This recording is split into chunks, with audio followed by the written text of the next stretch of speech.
ಎಲ್ಲರಿಗೂ ನಮಸ್ಕಾರ. ನಾನು ನಿಮ್ಮ ಪ್ರೀತಿಯ ಸುನಿಲ್. ಪರಿಚಯ ನಿಮ್ಮೊಂದಿಗೆ ನಿರಂತರ ಯೂಟ್ಯೂಬ್ ಚಾನೆಲ್ಗೆ ಸ್ವಾಗತಂ ಸುಸ್ವಾಗತಂ.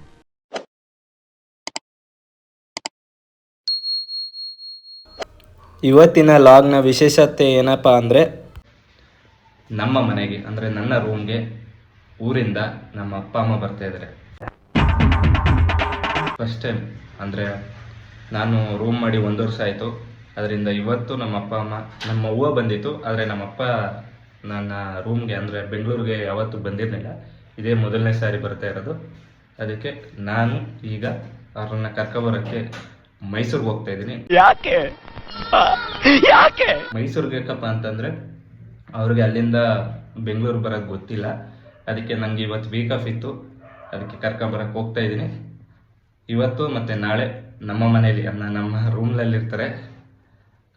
ಇವಾಗ ಟೈಮ್ ಬಂದು 5:30 ಆಗಿದೆ, ಬೆಳಗಿನ ಜಾವ. ಬೇಗ ಹೋಗಿ ಬೇಗ ಕರ್ಕೊಬರೋಣ ಅಂದ್ಬಿಟ್ಟು ಹೋಗ್ತಾ ಇದ್ದೀನಿ. ಬನ್ನಿ ಹೋಗೋಣ. ಕೋಣನಗುಂಟೆ ಕ್ರಾಸಲ್ಲಿ ಬೈಕ್ನ ಪಾರ್ಕ್ ಮಾಡಿಬಿಟ್ಟು ಕೋಣನಗುಂಟೆಯಿಂದ ಬಸ್ ಹತ್ಕೊಂಡು ನಾನು ಬಂದಿದ್ದೆ ಕೆಂಗೇರಿಯಲ್ಲಿ ಮೈಸೂರಿಗೆ ಬಸ್ ಹತ್ಕೊಂಡು ನಾನು ಹೊಟ್ಟಿದ್ದೆ ಮೈಸೂರಿನ ಕಡೆಗೆ. ಮೈಸೂರಿಗೆ ಹೋಗೋ ಗಂಟೆ 2 ಅವರ್ ಆಗುತ್ತೆ ಅಂತ ಸ್ವಲ್ಪ ಹೊತ್ತು ಮಲಗಿದ್ದೆ. ಮಲ್ಕೊಂಡು ಕಂಡುಬಿಟ್ಟು ನೋಡಿದ್ರೆ ಆಗಲೇ ಮೈಸೂರು ಬಂದ್ಬಿಟ್ಟಿದೆ.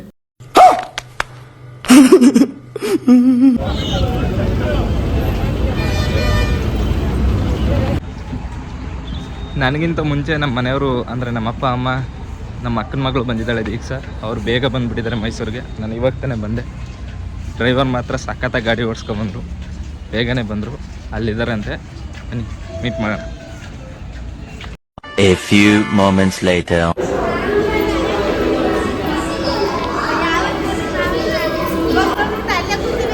ನಾನು ಅಲ್ಲೇ ಇಳಿದ್ಬಿಟ್ಟು ನಡ್ಕೊ ಬಂದಲ್ಲ ಅಲ್ಲಿ. ತಿಂಡಿ ಮಾಡಿದ್ರೆ ಈಗ ಅಲ್ಲಿ ಮಾಡಿ ಅಂತ ಹೇಳ್ಬಿಡ್ತಾನೆ ಅಲ್ಲಿ. ಬೆಳಗ್ಗೆ ಬೇಗ ಬಂದಿದ್ರು ಅಂದ್ಬಿಟ್ಟು ತಿಂಡಿ ಮಾಡಿಲ್ಲ ಅಂತ ಗೊತ್ತಾಯ್ತು. ಅದಕ್ಕೆ ಅವ್ರಿಗೆ ತಿಂಡಿ ಮಾಡಾದ್ಮೇಲೆ ಬೆಂಗಳೂರು ಬಸ್ ಹತ್ತು. ಬೆಳಗಿನ ಜಾವ 5 ಗಂಟೆಯಲ್ಲಿ ನಮ್ಮೂರನ್ನ ಬಿಟ್ಟಿದ್ದು. ಅದಕ್ಕೆ ಸರಿಯಾಗಿ ನಿದ್ದೆ ಇಲ್ಲ ಅಂದ್ಬಿಟ್ಟು ನಮ್ಮ ಅವ್ವ ಮತ್ತು ನಮ್ಮ ಅಪ್ಪ ಮತ್ತು ನಮ್ಮ ದೀಕ್ಷಾ ಸರಿಯಾಗಿ ನಿದ್ದೆ ಇಲ್ಲ ಅಂದ್ಬಿಟ್ಟು ಅವ್ವ ಮತ್ತು ದೀಕ್ಷಾ ಮಲ್ಕೊಬಿಟ್ಟಿದ್ರು. ಅಷ್ಟರಲ್ಲಿ ಅವ್ರು ಎದ್ದು ಎಚ್ಚರ ಆಗಿ ನೋಡೋ ಅಷ್ಟರಲ್ಲೇ ನಾವು ಬೆಂಗಳೂರಿಗೆ ಬಂದುಬಿಟ್ಟಿದ್ದು. ಮೈಸೂರಿಂದ ಕೆಂಗೇರಿಗೆ ಬಂದಿಳಿದು ಅಲ್ಲಿಂದ ಕೋಣನಗುಂಟೆ ಕ್ರಾಸ್ಗೆ ಟಿಕೆಟ್ ತಗೊಂಡು ಕುಂತ್ಕೊಂಡಿದ್ದು. ನಮ್ಮಪ್ಪ ಮೊದಲನೇ ಸಾರಿ ಬೆಂಗಳೂರು ಬಂದಿರೋದು. ಅದಕ್ಕೆ ಅವರು ಕಿಟಕಿಲಿ ಕುತ್ಕೊಂಡು ಎಲ್ಲ ಕಡೆನೂ ನೋಡ್ತಾ ಇದ್ರು. ಅಷ್ಟರಲ್ಲಿ ನಾವು ಕೋಣನಗುಂಟೆ ಕ್ರಾಸಿಗೆ ಬಂದು ಬೈಕ್ ಕೋಣನಗುಂಟೆ ಕ್ರಾಸಲ್ಲಿ ಹಾಕಿದ್ದೆ. ಅದನ್ನು ಎತ್ಕೊಂಡು ನಾನು ಕೆಲಸ ಮಾಡೋ ಜಾಗ ಇದೆ ಅಂತ ತೋರಿಸ್ದೆ. ಅಲ್ಲೇ ನಾ ಕೆಲಸ ಮಾಡೋದು ಇಲ್ಲಿ.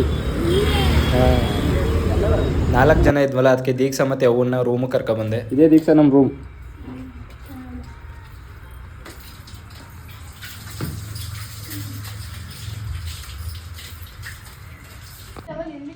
ನಮ್ಮ ದೀಕ್ಷಾ ಮತ್ತು ನಮ್ಮ ಅವ್ವನ್ನ ಕರ್ಕೊಬಂದೆ. ಈಗ ನಮ್ಮ ಅಪ್ಪನ ಕರ್ಕೊಬೇಕು. ಅಲ್ಲೇ ಕೋಣನಗುಂಟೆ ಕ್ರಾಸಲ್ಲಿದ್ದಾರೆ. ಒಂದೇ ಬೈಕಲ್ಲಿ 4 ಜನ ಬರೋಕ್ಕಾಗಲ್ವಲ್ಲ, ಅದಕ್ಕೆ ಅವರಿಬ್ಬರನ್ನ ಕರ್ಕೊಬಂದೆ. ಈಗ ನಮ್ಮ ಅಪ್ಪನ ಕರ್ಕೊಬರ್ಬೇಕು. ದೀಕ್ಷಾ ಮತ್ತು ನಮ್ಮ ಅವ್ವನ್ನ ಬಿಟ್ಬಿಟ್ಟು ನಮ್ಮ ಅಪ್ಪನ ಕರ್ಕೋಗೋಣ ಅಂತ ಬಂದೆ. 15 minutes later. ನಮ್ಮ ಅಪ್ಪನ ಕರ್ಕೊಂಡು ನಾನು ಬಂದಿದ್ದೆ ನಮ್ಮ ರೂಮ್ಗೆ.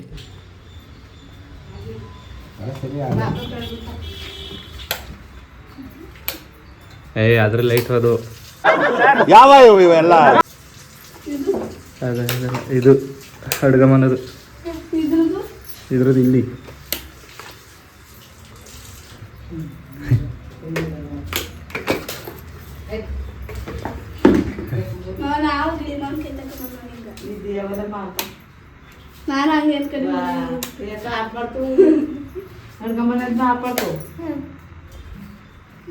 ಇದೇ ರೂಮು.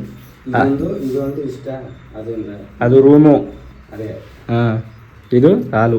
ಅದು ಅಡುಗೆ ಮನೆ, ಅದು ಸ್ನಾನದ ಮನೆ. ಅಲ್ಲೇ ನೀರು ಬರ್ತಾವ, ಅಲ್ಲೇ ಪಾತ್ರೆ ಗೀತ್ರೆ ಬೆಳಗೋದು. ಪಕ್ಕದಲ್ಲಿ ಬಾತ್ರೂಮ್ ಇರೋದು. ಬೇಕಾ ಏನಾಯ್ತು? ಏನು ನೋಡ್ತಾ ಇದೆ ದೀಕ್ಷಾ? ಏನಕ್ಕೆ? ಅಲ್ಲೇ ಮಡಗಿ ಅಲ್ಲಿ ಇದರಲ್ಲಿ ಉಪ್ಪು ಪಕ್ಕದಲ್ಲ ಅದಲ್ಲ, ಅದೇ ಅದ್ರ ಪಕ್ಕದ್ದು ಅದು ಎಣ್ಣೆ.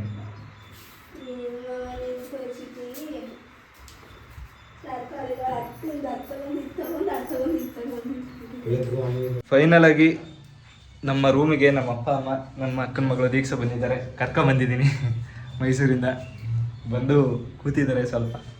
ಅಪ್ಪ ನೋಡ್ತಾ ಇದ್ದಾರೆ, ಮನೆಯೆಲ್ಲ ನೋಡ್ತಾ ಇದ್ರು ಒಂದ್ಸಲಿ. ಹೇಳು, ಏನು ಸಮಾಚಾರ? ಹೇಳ್ಬೇಕು. ಫೈನಲ್ ಆಗಿ ನಮ್ಮ ರೂಮ್ಗೆ ನಮ್ಮ ಫ್ಯಾಮಿಲಿ ಅಂದರೆ ನಮ್ಮ ಅವ್ವ, ನಮ್ಮ ಅಪ್ಪ ಮತ್ತು ನಮ್ಮ ಅಕ್ಕನ ಮಗಳು ದೀಕ್ಷನ್ ಕರ್ಕೊಂಡ್ಬಂದಾಯಿತು.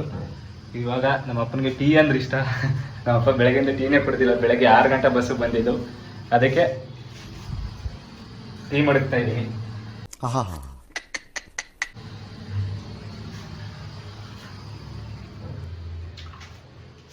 ಇವತ್ತಿನ ಕಂಪ್ಲೀಟ್ ವ್ಲಾಗ್ ಮತ್ತು ಒಂದು ವಿಡಿಯೋ ಇದೆ ಮಾಡಬೇಕು. ಆಮೇಲೆ ಹೆಂಗಿದ್ರು ಬಂದಿದ್ದಾರಲ್ಲ, ಒಂದು ವಿಡಿಯೋ ಇದೆ ಇನ್ಸ್ಟಾಗ್ರಾಮ್ಗೆ ಮಾಡಬೇಕು. ನಮ್ಮಪ್ಪ ಈಚೆ ಇದ್ದಾರೆ, ಅಲ್ಲಿ ತಿರುಗಾಡ್ತಾ ಇದ್ದಾರೆ. ಅಪ್ಪ ಅಂದ್ರೆ ಅಲ್ಲಿ ನಮ್ಮ ಹಳ್ಳಿ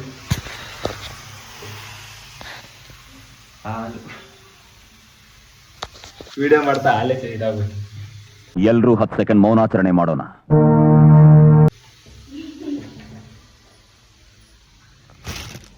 ವಿಡಿಯೋ ಮಾಡ್ತಿದ್ನಲ್ಲ, ಸಡನ್ಲಿ ನಾನು ಈ ಕಡೆ ನೋಡಿರ್ಲಿಲ್ಲ, ಅದಕ್ಕೆ ಹಾಲು ಸ್ವಲ್ಪ ಚಲೋ ಇತ್ತು, ಉಪ್ಪು ಬಂದ್ಬಿಟ್ಟಿತ್ತು. ಈ ಬಡತವಿಂದ ದೇಶ ಉದ್ಧಾರ ಆಯ್ತದ?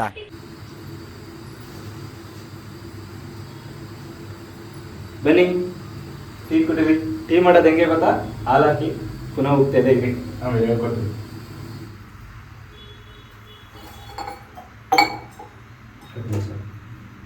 ಎಲ್ಲೇ ಟೀ ಖಾಲಿ ಕುಡ್ಕೊಂಡ್ರೆ ಇನ್ನೂ ಸಿಗ್ಬೇಕಪ್ಪ. ಅಪ್ಪ ಬೇಕು ಅಂತ ದೀಕ್ಷೆಯಿಂದ ಅಪ್ಪ ಅಂದ ತಾನೆ ಇನ್ನೂ ಸಿಗ್ಬೇಕಾ? ಚೆನ್ನಾಗಿತ್ತಾ? ಮಾಡಿ ಕೊಡ್ತೀನಿ ಬಾ ಬೇಕು. ನಮ್ಮ ಅಪ್ಪ ಟೀ ಚೆನ್ನಾಗಿತ್ತಂತ ಅದಕ್ಕೆ ಇನ್ನೊಂದ್ಸಲ ಮುಡುಕ್ತಾ ಇದ್ದೀನಿ ನಾನು. ಏನಂತ್ಯ? ಆಲ್ರೆಡಿ ಸೌಂಡ್ ಬರ್ತಾನೆ. ಕನ್ನಡ ತಾಯಿ ಮಕ್ಕಳೆಲ್ಲ ಎದ್ ಬಂದ್ರಪ್ಪ, ಹೋಗ್ಬಾ. ಹಂಗೆ ನೀವು ಟೀ ಮಾಡ್ತೀವಿ ಚೆನ್ನಾಗಿ, ಅದು ಯಾರಿಗೂ ಗೊತ್ತಿಲ್ಲ ಅಷ್ಟೇ. ಮಳ್ಳನ್ ಮಗನೇ. ಬನ್ನಿ ಮತ್ತೊಮ್ಮೆ ಟೀ ಮಾಡೋಣ ನಮ್ಮ ಅಪ್ಪನಿಗೋಸ್ಕರ. ನಮ್ಗೆ ಯಾರು ಊಟ ಬೇಡ ಅಂತ ಹೇಳ್ದು, ಅಪ್ಪನೂ ಊಟ ಬೇಡ ಅಂತು. ನಮ್ಮ ದೀಕ್ಷಂಗೆ ಹೊಟ್ಟೆ ಶೀತ ಇದ್ದಂತ, ಅದಕ್ಕೆ ಅವಳೇ ಟೊಮೆಟೊ ಗೊಜ್ಜು ಮಾಡ್ಕೊತಾವಳ. ನಮ್ಮಪ್ಪ ಮಲಗಿದ್ದಾರೆ, ರೆಸ್ಟ್ ಮಾಡ್ತಾ ಇದ್ದಾರೆ. ನಮ್ಮ ದೀಕ್ಷಾ ಕೆಲಸ ಮಾಡ್ತಾ ಇದ್ದಾರೆ, ನಮ್ಮವ್ವ ಅಡುಗೆ ಮಾಡ್ತಾ ಇದ್ದಾರೆ, ನಾನು ತಿರುಗಾಡ್ತಾನೆ ವಿಡಿಯೋ ಮಾಡ್ಕೊಂಡು. ಬರೀ ಇಂಥದೆಯ. ಪ್ರತಿಯೊಬ್ಬರ ಮನೇಲೂ ಹೆಣ್ಮಕ್ಳು ಯಾಕೆ ಇರ್ಬೇಕು ಅಂದ್ರೆ, ಇದಕ್ಕೆ ನಮ್ಮವ್ವ ಬಂದಿದ್ದು ಮನೆಗೆ ಬೆಳಿಗ್ಗೆ ಎಲ್ಲನೂ ಕ್ಲೀನ್ ಮಾಡ್ತಿದ್ದಾರೆ. ಕಸ ಕಣಂಗೆ ಇಟ್ಬಿಟ್ಟಿದೆ. ನಾನು ಒಬ್ಬನೇ ಅಲ್ವಾ ಬ್ಯಾಚುಲರು, ಅದಕ್ಕೆ ಕಸ ಕಣಂಗೆ ಇಟ್ಬಿಟ್ಟಿದೆ ಅಂದ್ಬಿಟ್ಟು ಎಲ್ಲ ಒಂದು ಕಡೆಯಿಂದ ಫುಲ್ ಕ್ಲೀನ್ ಮಾಡ್ತಿದ್ದಾರೆ. ಪ್ರತಿಯೊಂದು ಮನೇಲೂ ಹೆಣ್ಮಕ್ಳು ಇದ್ದಾರೆ, ಎಲ್ಲ ಫುಲ್ಲು ಚೆನ್ನಾಗಿರುತ್ತೆ ಮನೆಯೆಲ್ಲ. ಅದೇ ನಿಜಾನೇ. ಬರೀ ಗಂಡು ಮಕ್ಳೇ ಇದ್ರೆ ಹೆಂಗೆಂಗೋ ಏನೇನು ಎಲ್ಲ ಸಾಮಾನುಗಳು ಅಲ್ಲೇ ಬಿದ್ದಿರ್ತವೆ. ಕಸ ಗುಡ್ಸಲ್ಲ, ಮನೆ ಓಡಿಸಲ್ಲ, ಆ ಥರ ಒಂಥರ ಮನೆ ಒಂಥರ ಕಸದ ತೊಟ್ಟಿ ಥರ ಆಗಿರುತ್ತೆ. ಅದೇ ಹೆಣ್ಮಕ್ಳಿದ್ರೆ ಕಸದ ತೊಟ್ಟಿ ಇರೋದನ್ನ ದೇವ್ರ ಮನೆ ಥರ ಮಾಡ್ಬಿಡ್ತಾರೆ ಹಂಗೆ. Oh yes yes yes yes yes, you are right, you are right, you are right.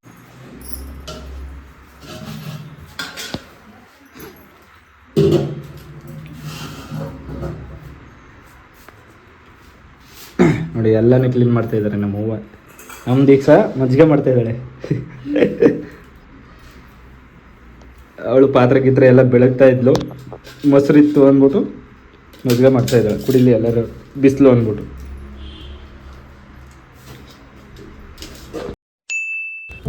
Part 2 ಬರುತ್ತೆ. ಎಲ್ಲರಿಗೂ ಧನ್ಯವಾದಗಳು.